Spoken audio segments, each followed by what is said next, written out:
Master Travelers, and welcome to another episode of Tales of Teyvat, a Genshin lore podcast. Last week, we reminisced all about the last 4 years of Lantern Rite, and we're already waiting to find out all about next year's event and the lore they'll give us then. Never fear. Her Excellency Sangonomiya is here. Welcome to the stage, Divine Priestess Kokomi! Looking to get corralled into a new coral, waiting around in the dark for a giant snake god to carry you to your new home? Well, stroke our backs and call us Urabashi because we're taking you all the way to the surface of our website. That's talesofteyvat.com, where you can see select visuals of all the fun and fishy things that we mention in each episode. Our site also includes links to our past seasons and special episodes, artist spotlights from the community for every episode, and wallpapers to download. Finally, feel free to email us at talesofteyvatpod@gmail.com to let us know what you think of this week's episode and what topics you'd like to see in the future. Before we talk about Goru's idol, though, let's check our mail from the Komania Express. This week, our letter is from Rin on Spotify, and their question fits a little too perfectly into our episode, as they wrote, I have a theory that Kokomi might be a reincarnation of Urabashi, and I'd love to hear your thoughts about it. Or maybe Kokomi lore, or just Sangonomiya lore. So we got the perfect episode for you, Rin. Yeah, we're going to cover that in detail. You got an hour? We'll answer your question. We really need like a full 25 hours here for this. What is your quick hot take, though, on the theory that Kokomi might be a reincarnation of Urabashi? Yes and no. The reason, yes, we're going to get into why. I was like, I'm going to tell you both. I'm going to tell you both. I don't think like full reincarnation, but does she have the reincarnation of the power that Urabashi may have? More than likely. Let's get into it. I say no, she's not a reincarnation, but I also think it's interesting that one of her descriptions, and I believe it's her official description, and it's also said within her miscellany video, when she was ascended as the Divine Priestess, that the meaning behind this is such to inherit the will of a god in a mortal's body and to defend this land and its people in that god's stead. I think that's very interesting, and I can understand where the reincarnation theories come from for that.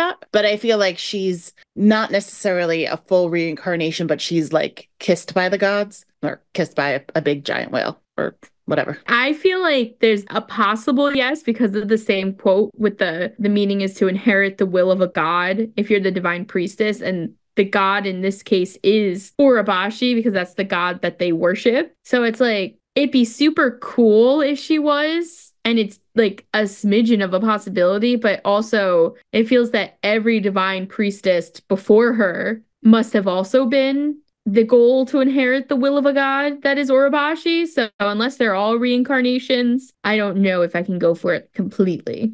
I mean, but who else memorized the art of war? It's a very busy soul. Yeah.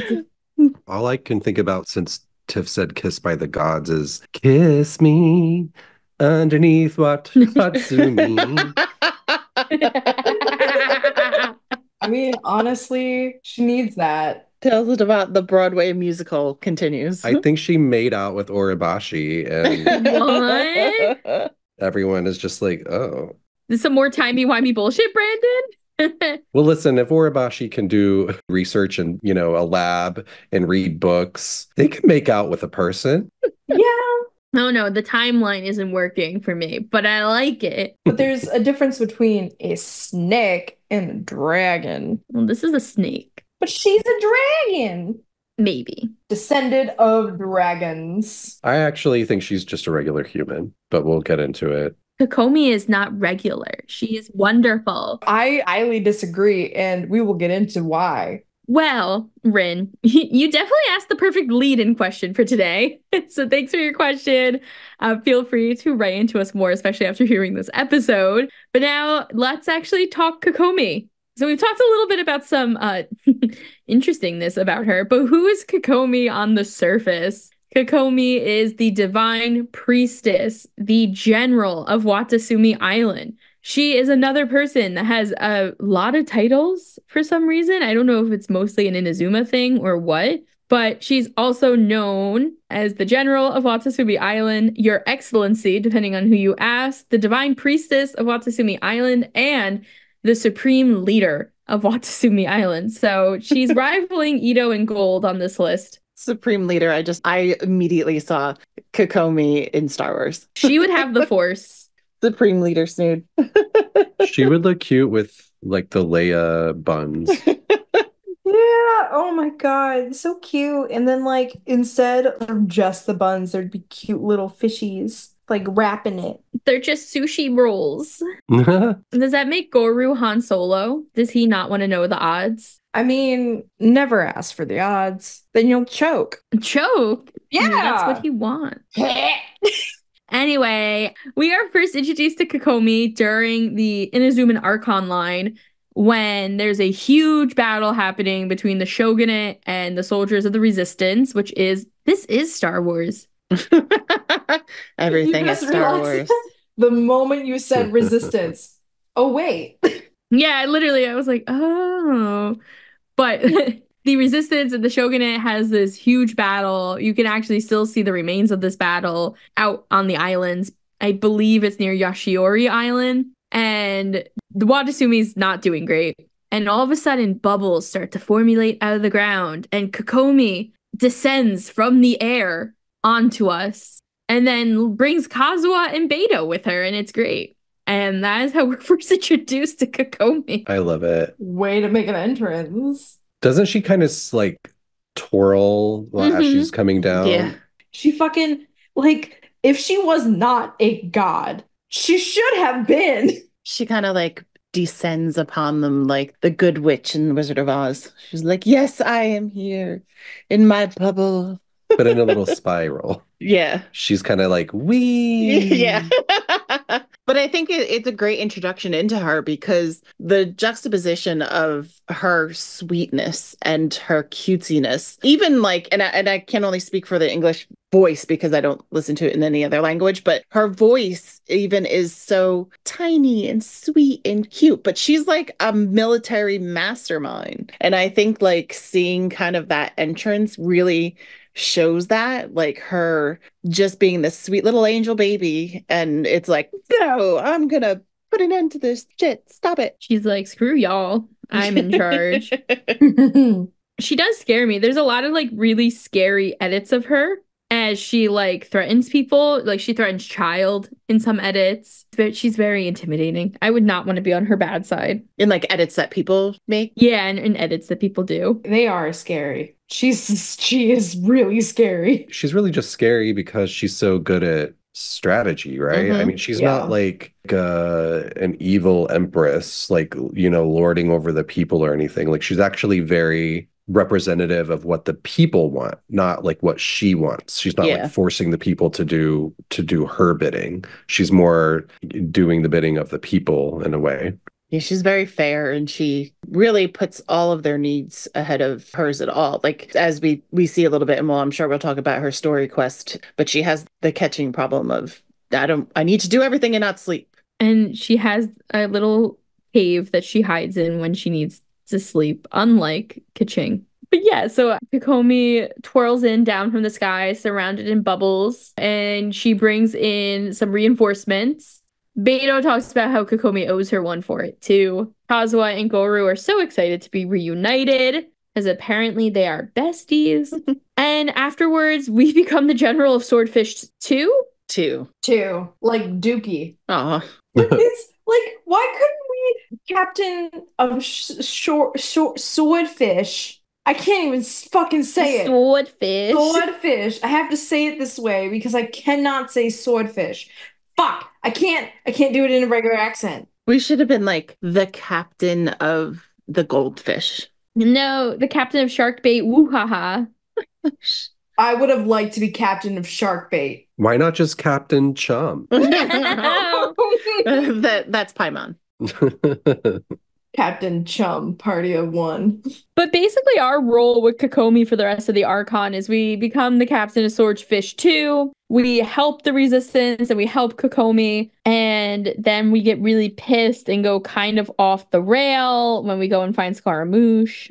And that's pretty much all we see of Kokomi in the Archon line. Yeah, it's bullshit. Yeah, no, that she does for such an integral person for the whole fight, because like they've been fighting them for a while, since the Vision Hunt decree started. So like she's been like doing stuff and like really been involved. And it's like, all right, that was her part. See you later. Right. Which is such bullshit because I love Inazuma. I will say the Archon line is kind of the worst.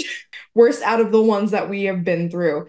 Mostly because we have so many amazing elements at play and all of them are underutilized. Because the Resistance would have been an amazing thing to see continued on. Because like we have Kokomi, who's this amazing general and is supposed to be the foil to the Raiden Shogun. Yet we barely see her, and it isn't until you do her character story where you see a bit more of her personality as a general and as a leader, and it feels like what we should have gotten within the Archon line. Justice for Kokomi, man.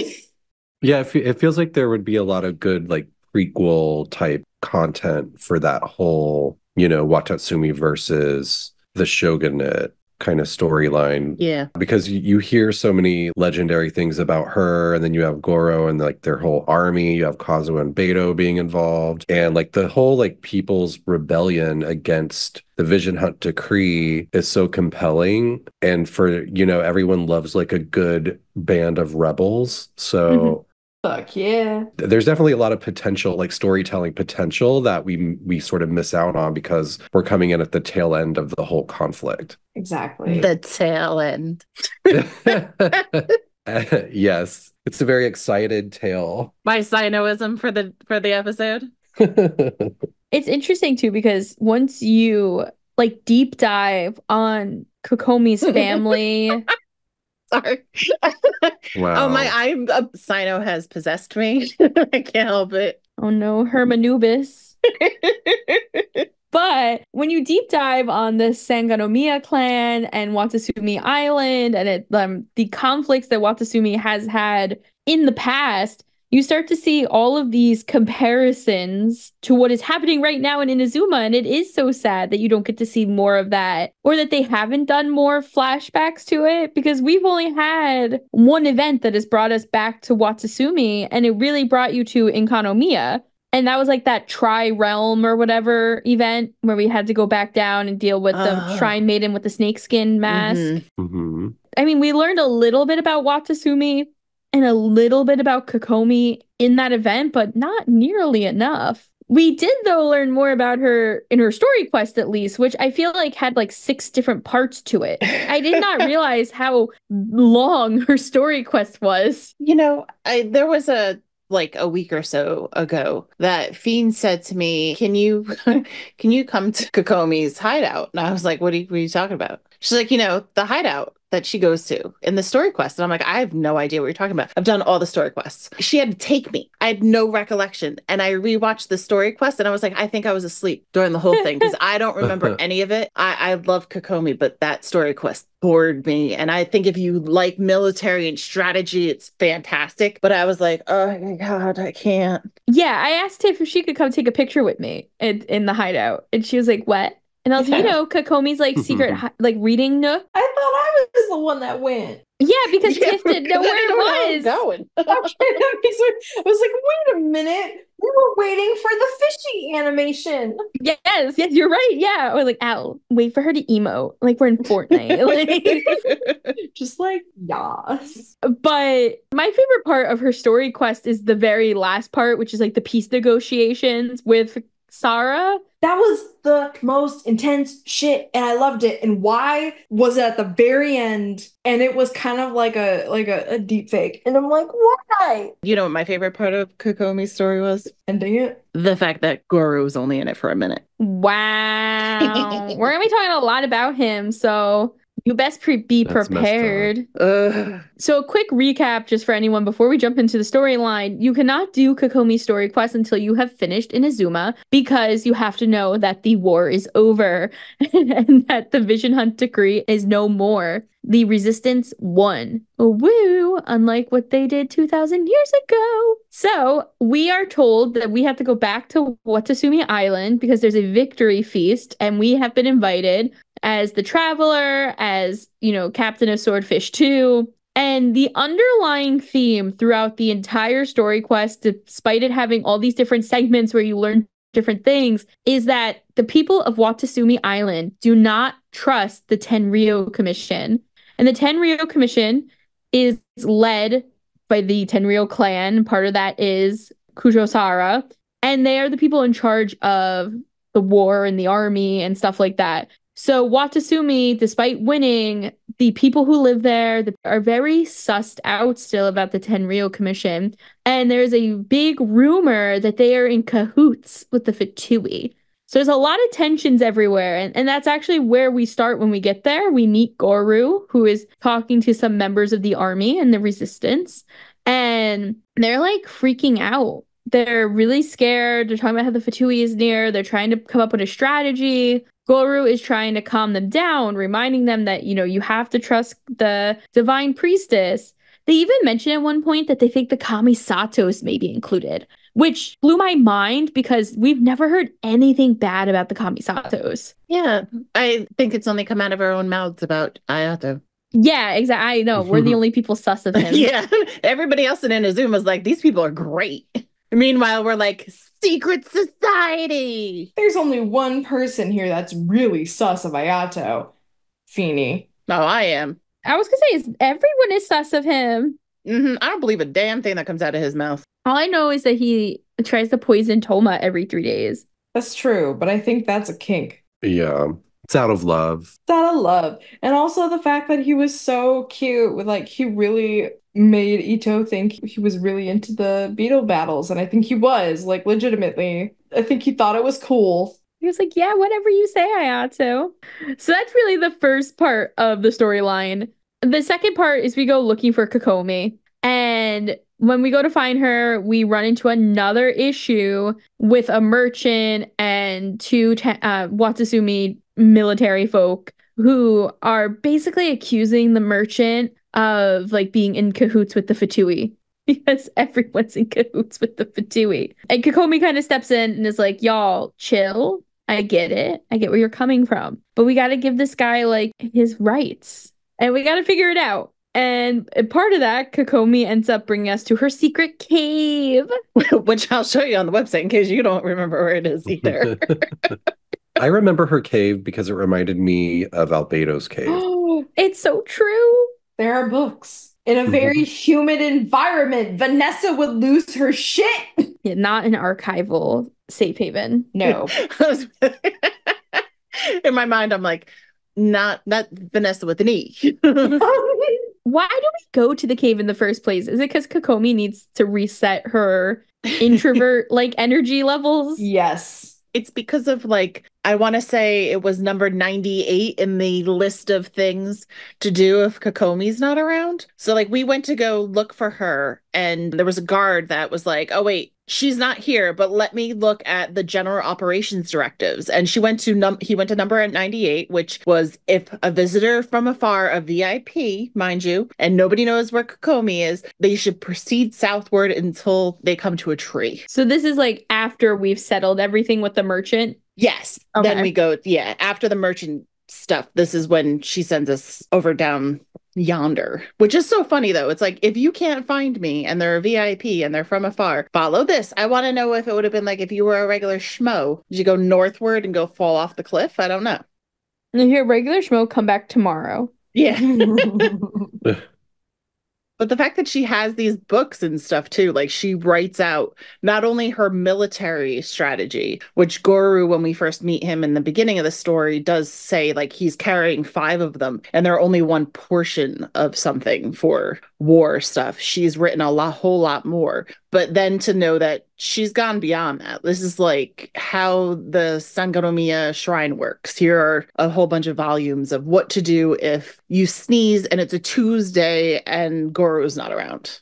She truly follows that mindset when you're at a job and they're like, we want you to write down everything you do because hypothetically speaking, you could be kidnapped tomorrow. Have you ever had a boss say that to you? Because I have. You have? I had a boss say this to me. Yeah, they were like, we need to make guides for everything because you could get kidnapped tomorrow and we'd still need to do your work. I'm so glad that was their worry. Wait, did you get laid off 2 days later by Yeah, chance? basically, yeah. And then avoided kidnapping very. And then I kind of made a face, and he was like, "Okay, well, maybe you could get hit by a bus." And I was like, "You did not make this better." No, not at all. You're not gonna get Regina George on my watch, damn it. I was like, "How about Amanda? You could get really sick one day, and we'd want to give you the time to heal." Yeah. Amanda, you might find a better job. Yeah, that's what I did like 6 months later. So, but that's like what Kokomi did. She was like, "I might get kidnapped tomorrow, guys." And I mean, maybe with Kokomi, it's likely, as you know, with her 95 titles. Yeah. She is Daenerys Targaryen, but without the incest. I feel like you say that about a lot of characters. Yeah, but she's actually a leader. She just doesn't have dragons. I'm gonna start writing down everyone that Al says. Yeah. Daenerys. These would be on our Tales of Tefat bingo cards. Yeah. Please, Yeah, take a shot. I'll call someone Daenerys. And Tiff I have says a side note joke. And Feeny says interesting. and one of us sings. And B sings. Oh, And I correct a pronunciation. Throw bits. Little bits. But yeah, what ends up happening when we get to the cave, Tiff? Do you find a sleeping Kokomi or a She's like out of it. She's just like, I don't know what's going on, but you found me. Like almost like she's just so exhausted. And we're like, do you need some help? And she sends us to like look for a book, basically. so on brand for us? She can't remember what she was supposed to be doing. We end up finding the book. Basically, we find out like Kokomi writes down every interaction she has as well, which is not a surprise. But then like she falls asleep and we're like, let's just leave her. She needs it. But it's like the same day as the victory party. So like once she actually does wake up, she's like, oh my God, there's no time. But like she like calculated how much energy she needed, and it was like 3 energy to go to the party and restore and be better and stuff. But yeah, she's just like napping down there. I don't think this ever happened to Orabashi. I'm just saying. You didn't need a little naparoo? I mean, I always need a naparoo, so maybe I'm also not Orabashi. none of us are Orabashi. What? Why? Because we don't have hemipenes. What? I don't know what's wrong with me today. Just dick on the brain, man. Wait, we don't have what? All reptiles have hemipenes. Well, Hemi. hemipenes. So like a male snake has 2 penises, and they're Oh. called hemipenes. Like Sean. Oh. That's why all the porn of Zhongli and Nouvelette has given them 2 dicks, which is accurate. Which is Which is canonically accurate when it comes to reptilian. Well, for Nouvelette, maybe. I don't know about Zhongli. I know he likes to take the form of a dragon, but he's not really a dragon. That's a good point. You know, that's something we need to talk about one day. It's a manifestation of his guilt for the genocide of the dragons. Oh my God, that got deep. I mean, he was probably around for it, so we went from hemipenes To genocide. To genocide, you know, the logical connection. the logical connection. That's our podcast in a nutshell. This is truly the Tales of Tavad experience that everyone wanted. Dicks to genocide. Throw in a surprise incest in there and we're all covered. All pressing topics will be reviewed in this season. But that being said, I think it's really interesting that Kokomi has like an energy system. Like, how does she know how much energy she needs for things? I think it's really admirable that she's like self-regulating like that. She knows her limits and she's like, I need to recharge. This isn't going to work. Nope. Excuse me. I'm off to my lady cave. Wait, hear me out. Hear me out. What if it's... What if she just takes a 5-hour energy and she's like, it's been 2 hours. I only have 3 energy left. Oh my God, that would be so funny. I think she's a robot like Lynette.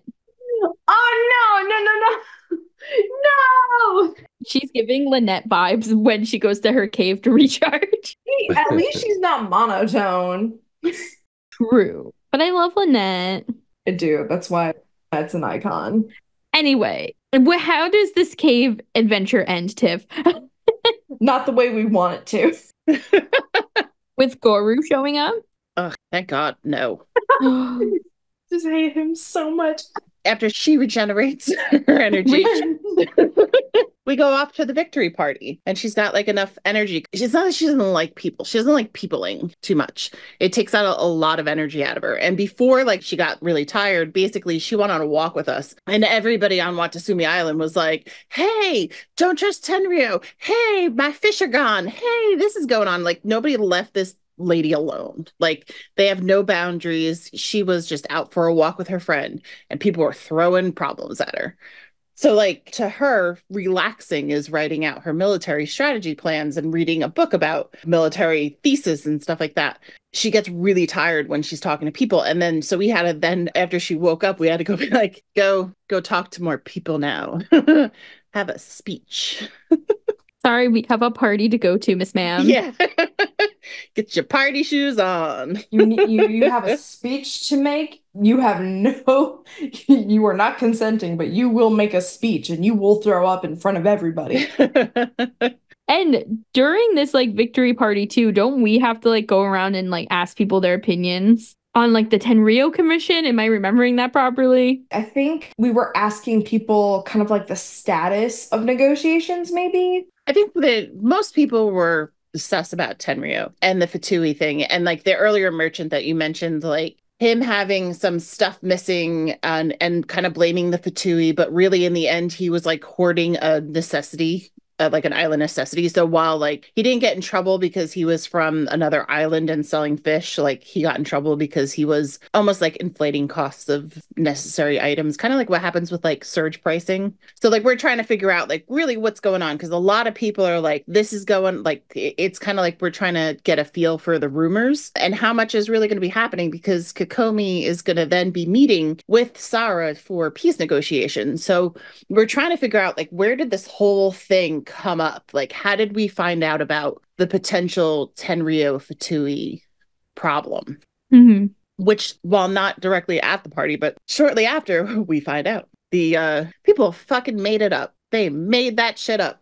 So the original guards that we run into that were talking about this whole Fatui Tenryou thing, we end up going and talking back to the dude again. And he basically ends up just kind of telling on himself and says, like, I made this up because we've lost so many people in battle, and it just doesn't seem fair that they sacrificed all this. And we just like gave up. Like, we won. Now we're just friends again with all the other islands and all the other people. Like, that's not right. Yeah. Mm-hmm. Which is, you know, you can understand a bit, but like that's kind of what happens in battle and war, is that somebody's going to win, and like, yeah, they lost people and that's sad, but so did the other people. There's casualties on both sides of war, Yeah. but I mean, ugh. But what makes that whole thing really interesting is that the entire Watasumi army does think that it's real. And before the peace negotiations with Kujo Sara, which is the last piece of the story quest, they don't have time to basically tell everyone, hey, y'all, not true. So we're invited to go to the peace negotiations because, duh, we're invited to everything somewhat important in this game. And we show up. Sara's like, why are they there? And Kokomi's like, for peace. And Sara's like, lit. Actual quote. Yeah. The game. They start to do these negotiations, which are really interesting, you know, stuff like, you know, Watasumi is allowed to fish over by Narukami again, but you're going to have to pay taxes before you can bring everything back. And Kokomi's like, yeah, that's fine, but you got to protect us too. And so it's like, you know, shit like that.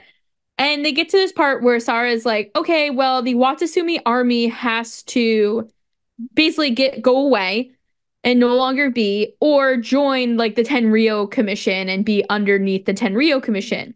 And Kokomi's like, listen, Sara, like, no. I don't think we can do that yet. Like, it's not a short-term goal. And she's kind of like, I can't settle on this. Like, we need this. And then someone on the Watasumi side is like, fuck you, Sara. We don't trust you. Y'all are cahooting with the Fatui. And then they almost have a fight, and we kind of get in the middle, and we like throw our like guide to war book at Paimon. She's like looking through it, trying to figure out, what do I do? What do I do? Yeah, she's like, is it 66? Is it 94? Is it 108? I don't know which one to look for.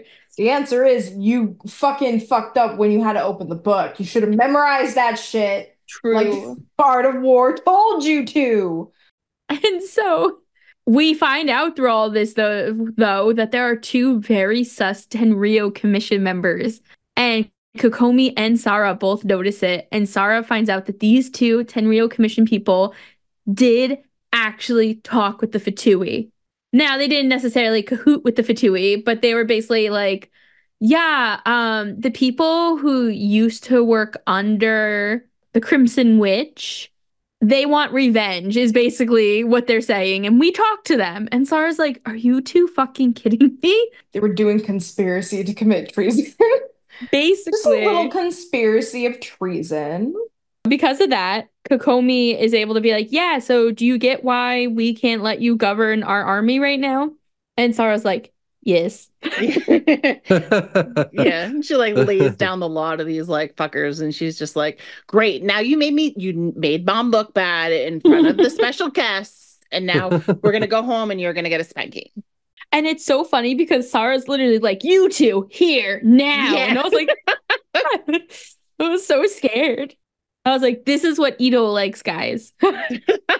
He liked someone strong. No, you know. Like Sarah and Goru.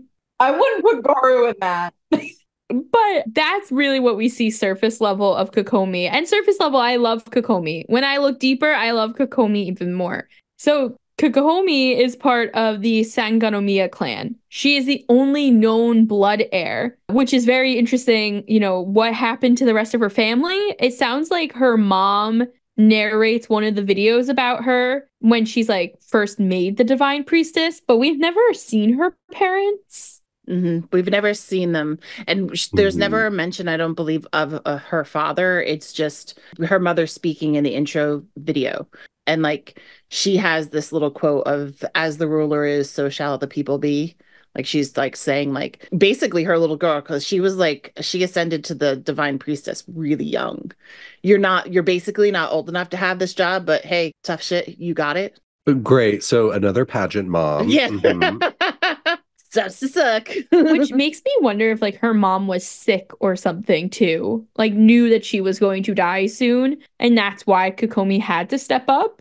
Yeah, I mean, it was kind of reminiscent of Ayaka's story, really, with her mom, too. Do we even know, though, if it's like running in like a family, or could it be anyone in the clan that inherits the divine priestness? I think regardless, she doesn't have any cousins.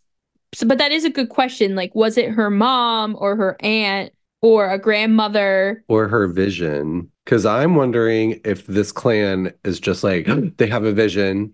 They are the new priestess. Oh, like that's what made them chosen kind of a thing?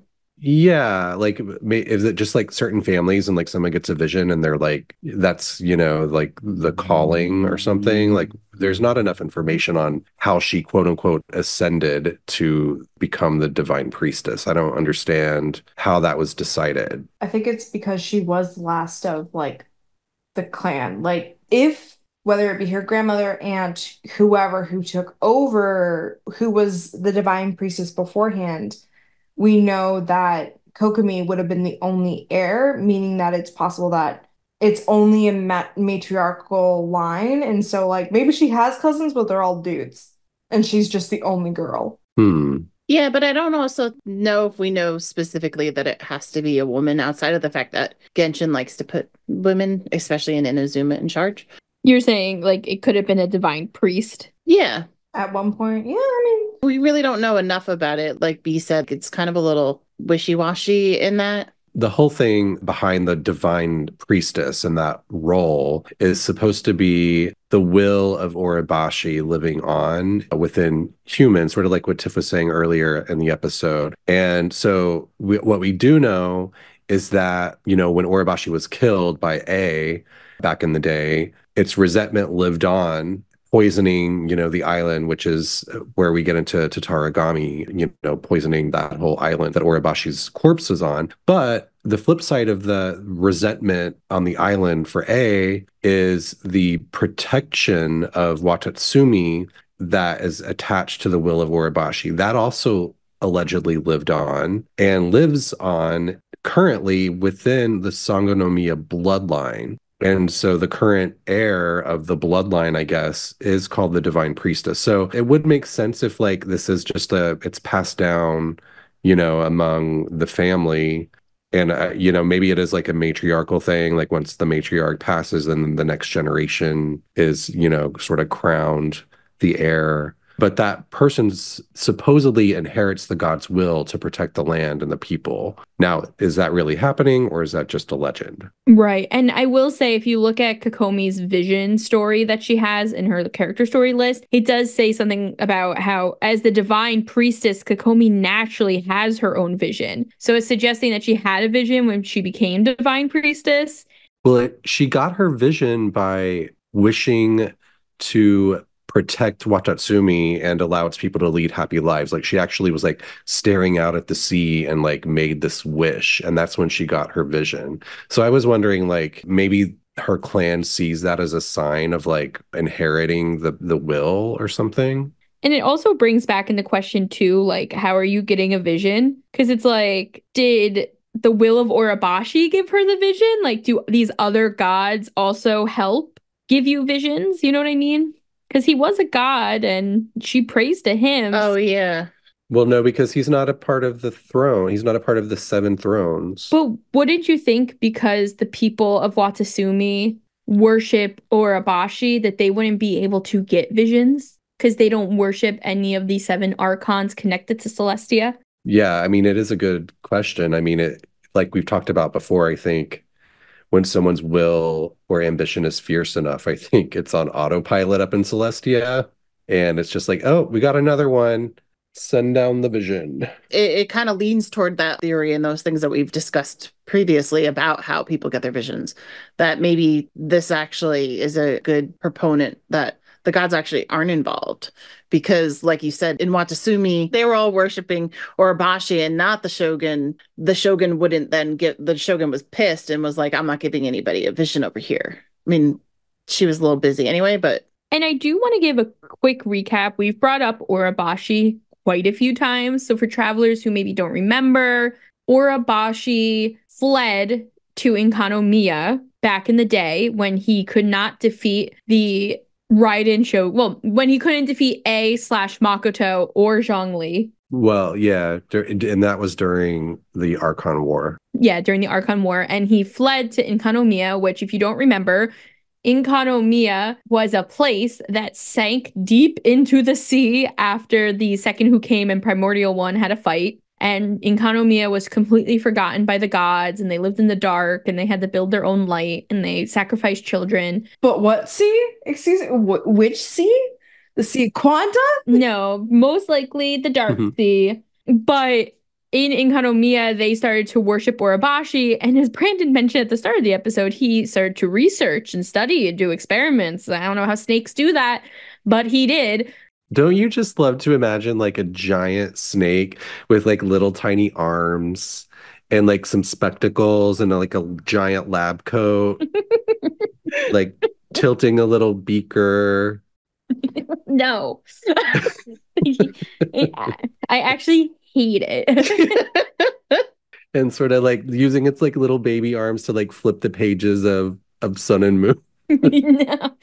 And like has a little teeny tiny pencil that it just sort of like pulls up to its giant snake maw and is like, Just like a little wiggly tail holding that pen, like, there used to be dragons. Wait, I'm just picturing the snake that Lucy Liu voices in Kung Fu Panda.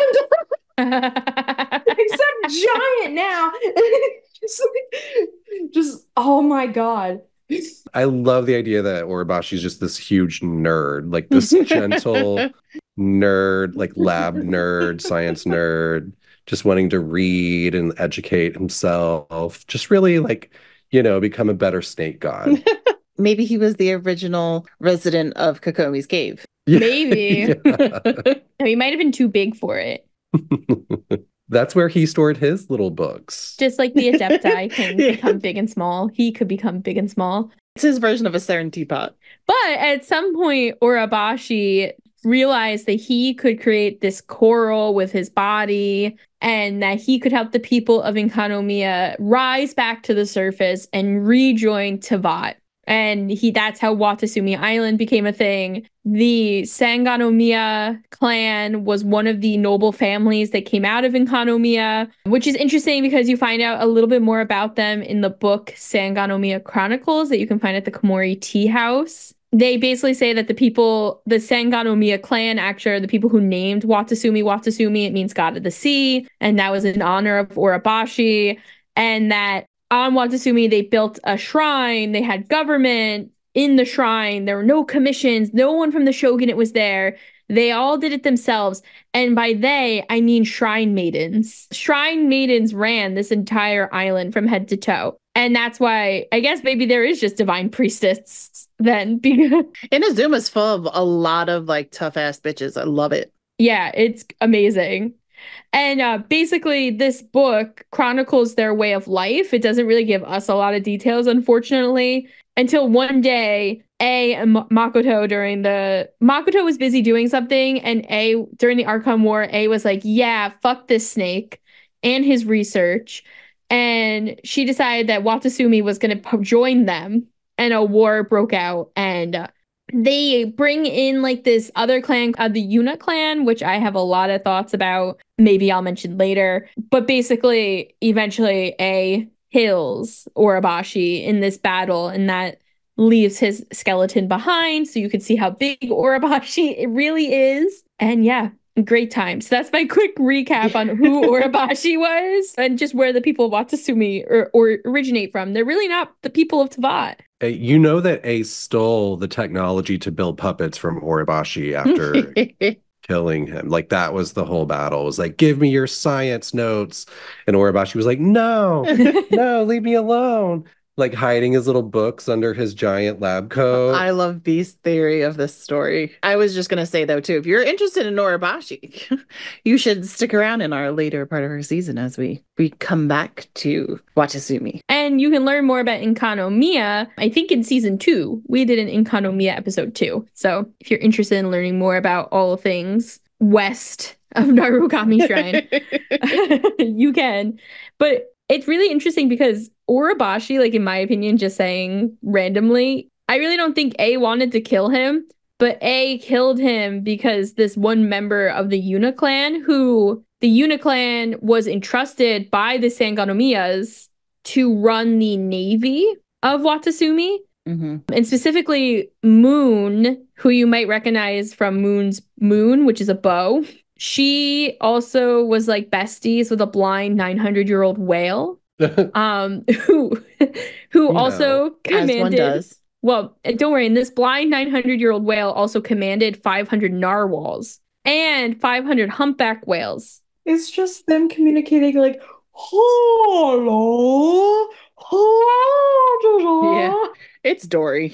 It is Dory. That is what. That's just it. That's it. But this whale was really big. They said it could have swallowed coral islands, but they also had jellyfish and things like that as servants, which is all very interesting because Kokomi in her one video sees a whale above her, and we all know Kokomi has like a jellyfish that she uses in her burst or in her elemental. And I don't know if you guys remember, there is a random world quest in Watasumi where you find the skeleton of like a sea beast washed up on the shore. Yeah. This girl Kumi is like, this is my best friend Kantira. And we're like, what? And we've basically find out from a woman named Anissa, who is a Sumeru researcher in oceanography, because of course she is. Mm-hmm. She's in Watasumi and we save her. And she basically is able to like look at the skeleton and say, oh, this is an umibozu, which is like this intelligent sea creature, and that they're basically extinct because of how big they are, and that like they were fishermen's arch enemies and all this jazz. And she's able to tell Kumi that Kantira probably lived a very happy life and had many kids. So I'm very curious if like the whale Kokomi sees. When did she see that whale? I think it's in her demo. Or her miscellany. I don't remember which one. It's when she's diving into the sea, like from an to avoid her emotions. And so I'm just curious if like this Moon's whale with the army of everything else, Kokomi's whale, and this dead whale, and maybe even Child's whale are all related somehow. But I digress. I go back to Urabashi. Moon's disciple killed Sasayori, who was one of A's best friends. They're on the blanket. They're a Tengu person. And then A came over and was like, yeah, fuck you guys. I love it that you're just like on the blanket. Like, Yeah. like, and what's funny is we all know exactly what you're talking about when you say on the blanket. I think most people who like lore do. Yeah, which is so probably. crazy. But if you don't know what I'm talking about, there's a cut scene in one of A's videos when she was released. I don't know if it's her demo or her miscellany or whatever, where we see all these people sitting on like a picnic blanket with her and they all basically die. Yeah, it's very cheery. Yeah, very happy. Then Makoto dies too, just this way. Make sure, get in that good feelings. All the good feelings. One of those feel good Genshin videos. Yeah, it shows you like really quick glimpses of everyone's deaths too. Yeah. Or how A reacted to their deaths. And that's how we get Urabashi dying. So Urabashi was killed really not because he did anything, but because Aku, the disciple of Moon and her sister, killed A's friend. It won't go much into it. There's a lot I could talk about with that, but I think it's really interesting because Sasayori, the friend who was killed, was a Tengu clan member. And we all know that Kujo Sara is also a Tengu. They actually wore like the same red mask on the side of their heads. And I think it's really interesting because Kokomi, in my opinion, could be referred to as similar to Moon or similar to her sister Ayame, who, by the way, guys, Ayame, no one knows what happened to her. She like went to the bottom of the sea. That's what they think, to gather the souls of her friends or to make storms and kill people. They really don't know. So the Sea of Quanta. Maybe the Sea of Quanta. Isn't Kujo Sara an orphan? Maybe she's a relative of Ayame. Yeah, that's a good thought. Well, Ayame died during the Archon War, so if Kujo Sara is 2,000 years old, She could. unless Ayame, similarly to the Blue Oni, didn't die and ran away and lived their life. Wait, I thought you said Ayame. We don't know what happened to Ayame. We don't, but it was 2,000 years ago. Well, no, I'm saying she doesn't have to be Ayame's daughter. She could just be a descendant of Ayame.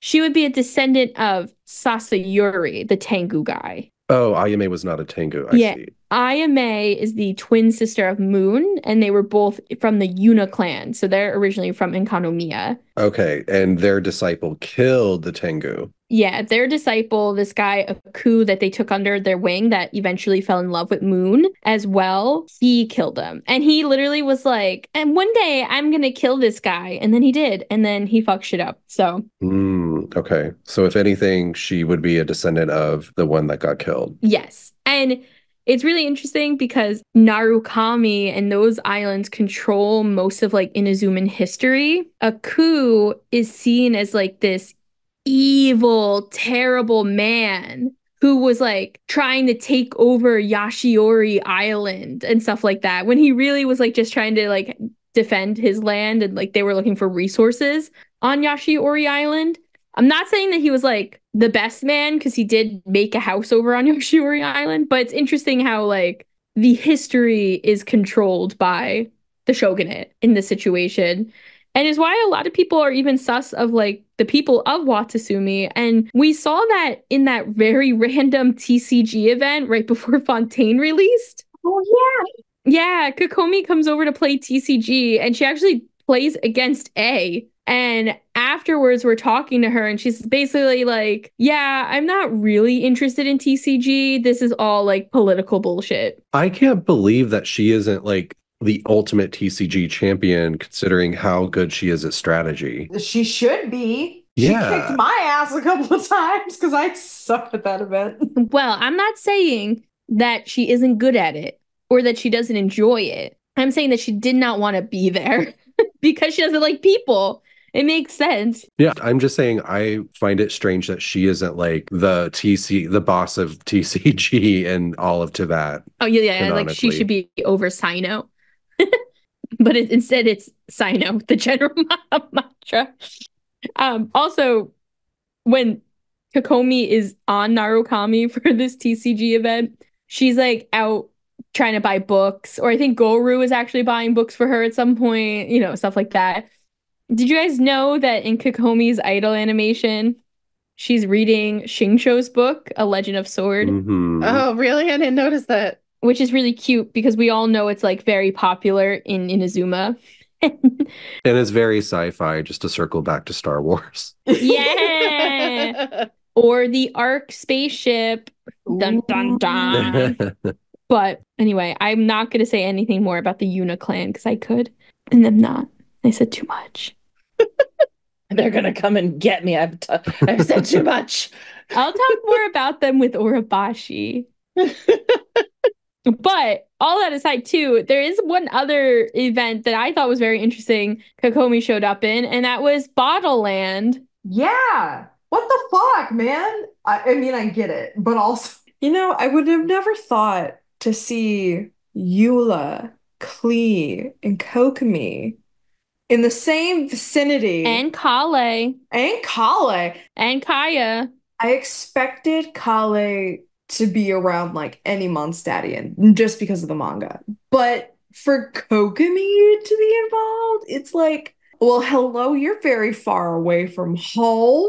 Hello. For travelers who are like, what is a Bottle Land? Bottle Land was a summer event. I don't really remember the actual title of it, where basically we went out into the Sumeru Desert, found a bottle, went inside the bottle, and we were there with a bunch of friends and we helped them rebuild the mechanics inside the bottle and all this jazz. Very like your Seren teapot, but in a Ginny type of thing. Yes, and run by Oceanids. Yes, which was wild.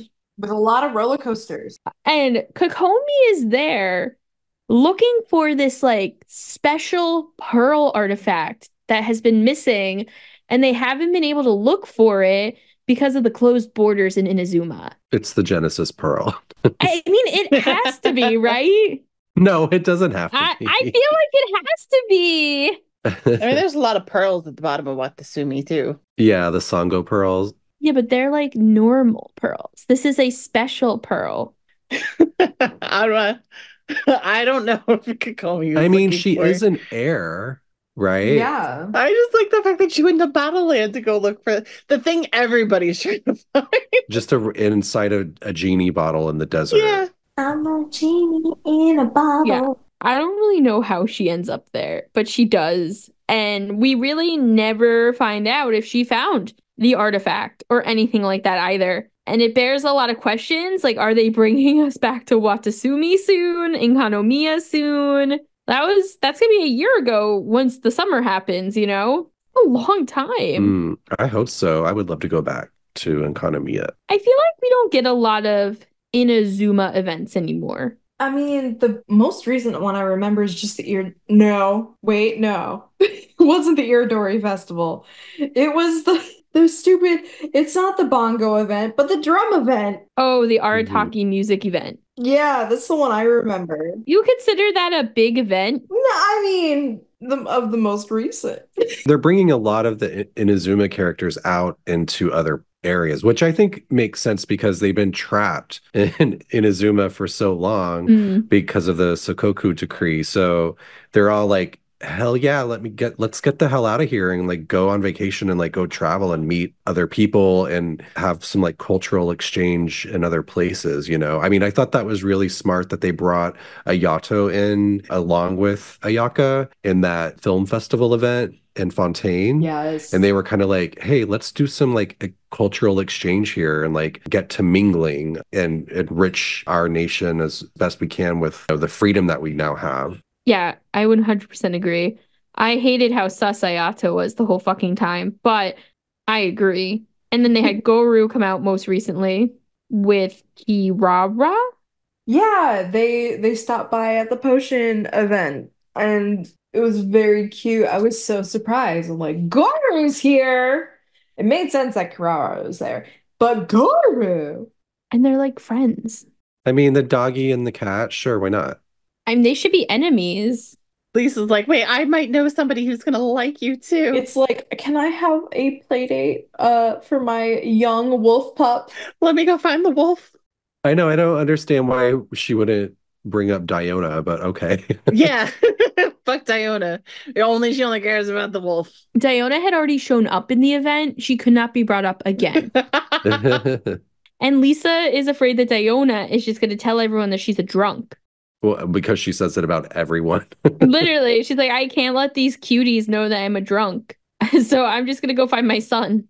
Which she basically says. She's like, this little baby puppy needs to meet you. Wouldn't it be funny if she was like, there's someone I have to introduce you to. His name is Draff. And just sort of like shoves a pile of books in front of Diona's face. Just like, have fun. Have at thee. Diona's like, he's definitely a drunk. She hates her forefather.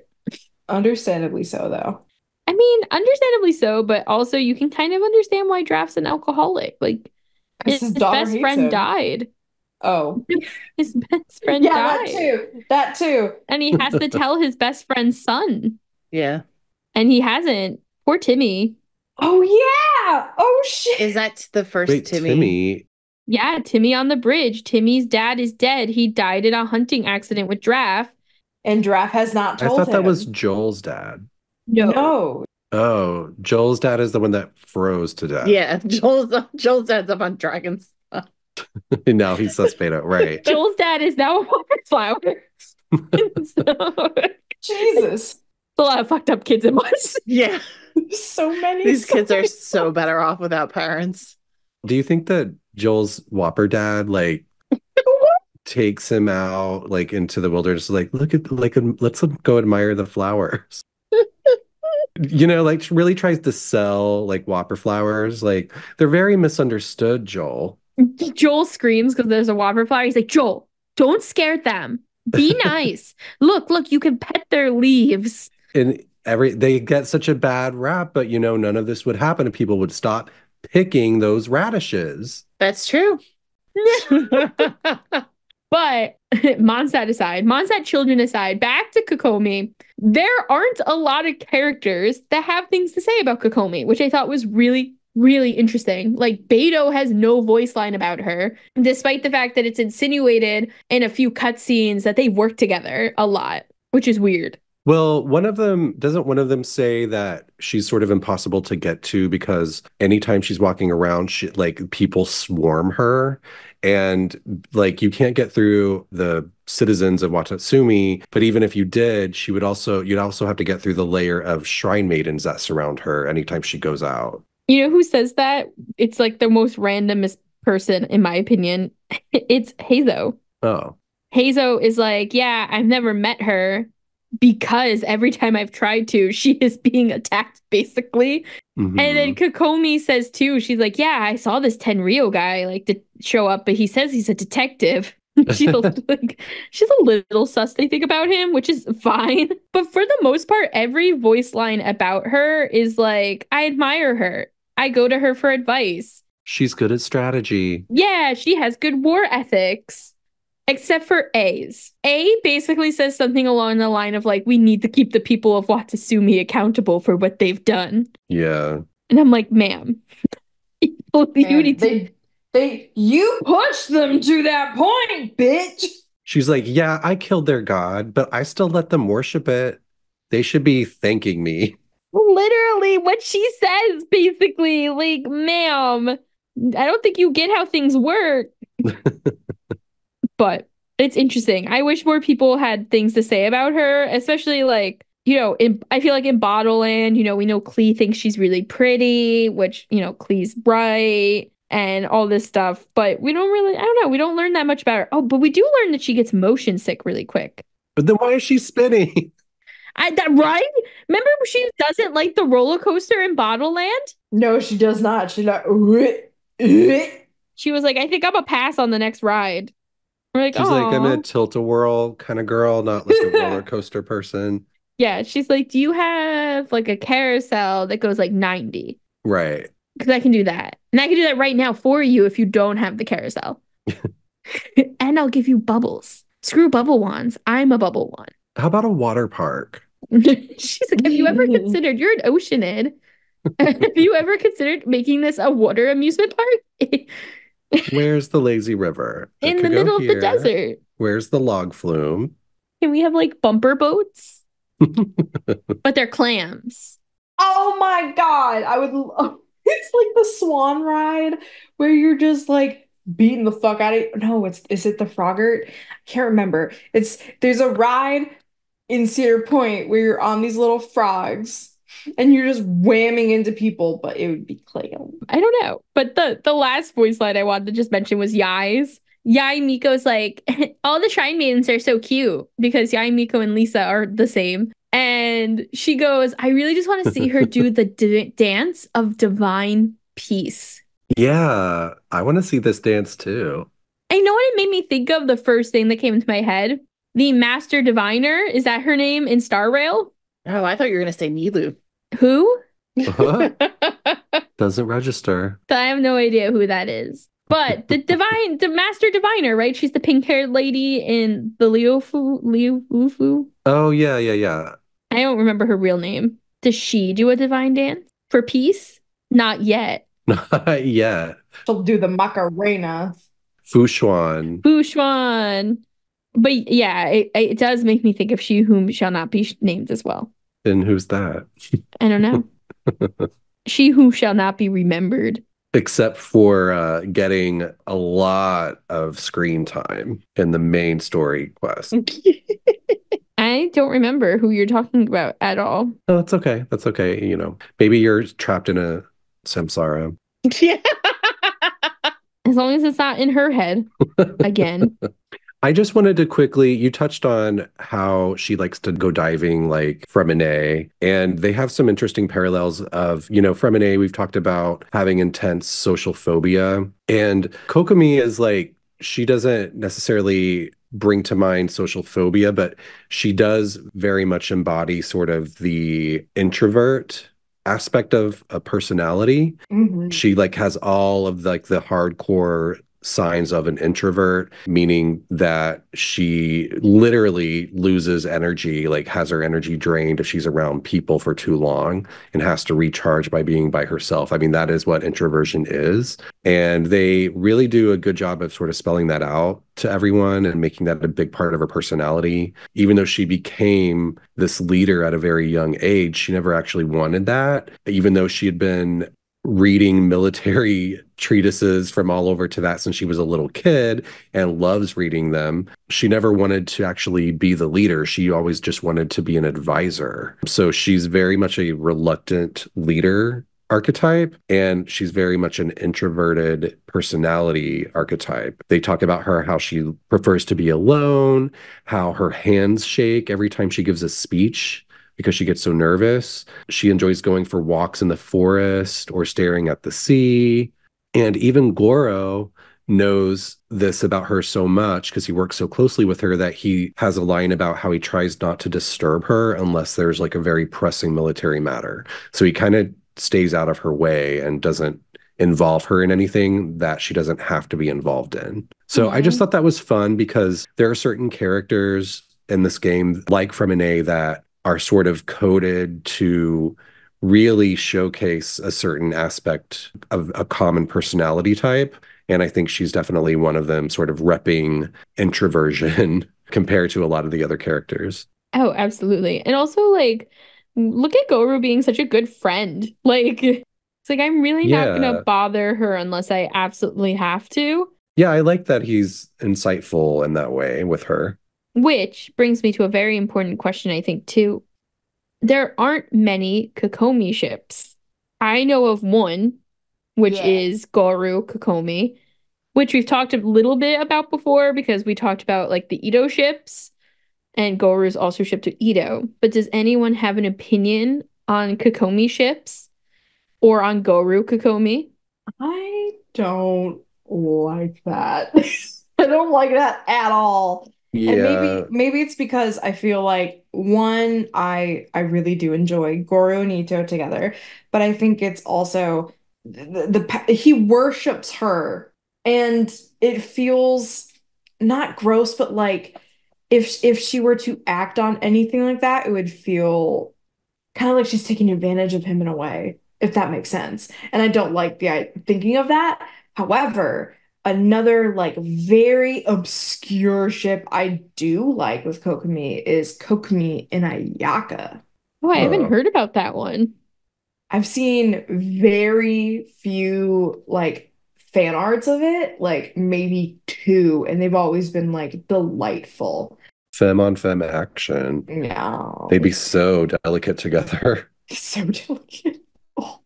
But it's very much of like they both have a similar upbringing to the point that they have a lot of pressure put on them and they have a lot riding on the stakes of like their performance as, you know, as leaders. To me, I like that more, but that's the only other ship like I've been able to see that actually seems like good to me. But what do y'all think? I ship her with Kujo Sara. Oh, I haven't seen that one Ooh. either. Why? They both like lead armies. They were sort of enemies. Like it could be like a hot like enemies turn lovers kind of thing. Like there's always that sort of underlying tension between them, but they're kind of evenly matched as well.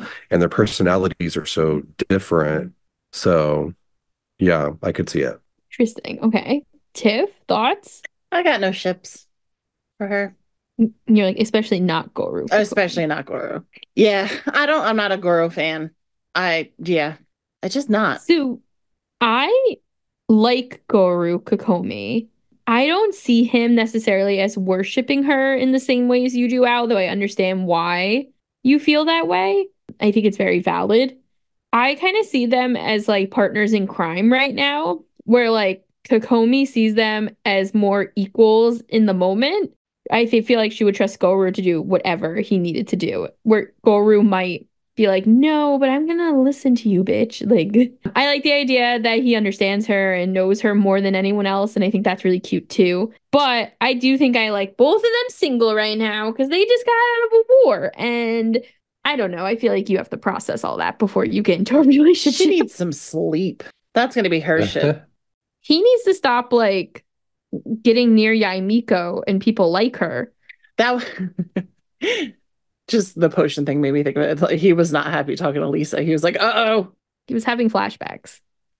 He was like, the war wasn't bad. Dealing with Yaimiko was bad. That was so funny. He's like, it's almost like you're a 4-star Yaimiko or something. It was funny that he actually said that too. And he had flashbacks. And then like Traveler gave like Lisa some dumb title, like something sage. And he was like, is that the equal of a Guji here? Oh yeah. There's one thing that I'd like to just bring up that's not necessarily Watasumi Island specific, but as we're recording this, the new Mondstadt type wishing banner has come out, and I would like to give a congrats to our fiends who, in case you didn't know, likes Albedo and now has a C6 Albedo. Thank you. It was So golf clap. Congratulations. Thank you. I'd like to thank the Alchemy Commission for all of their support. Lisa was working overtime on that one. Sucrose's tireless behind the scenes work. No, fuck Sucrose. Oh. Listen, I was so Ooh. mad that Albedo did not pop up once in the potion event. Like they kept talking about him and they were like, he's so impressed with your test results. And I was like, then come out and say it to me. Where That are was you? Odd. Yeah, that was odd. I mean, it was also odd that they couldn't get Razor to just show up too after they talked about him. Lisa was like, my son is in the woods. I can't disturb Yeah. him. Like, what? Albedo's out there throwing a ball over to him. They're They having were some like, catch. the budget only allows for this many voice actors to be in this event. I'm like, you picked the wrong ones. Like, I don't get it. I mean, I liked all of the appearances, obviously, but I joked that I had to bring my own Albedo to the alchemy event on Twitter, and one of the hosts of Resonance, which is another Genshin Impact podcast, said it was BYOB, bring your own Beto. It really got me. But yeah, I have C6 Albedo now, and my final 10 pull that gave me my 6th Albedo was him, Kaya, and Sucrose, and it felt too real. I was like, Kaibedo and Sucrose is trying to third wheel. Got it. But on that note, I do think that's all the time we have today on Watasumi Island.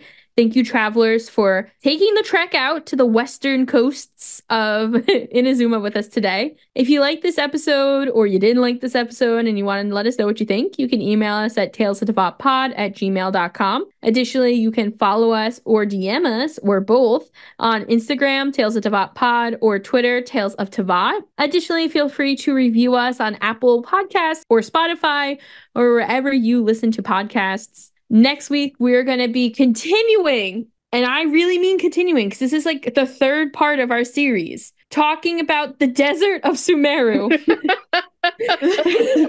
Put on your sunscreen. We're going back.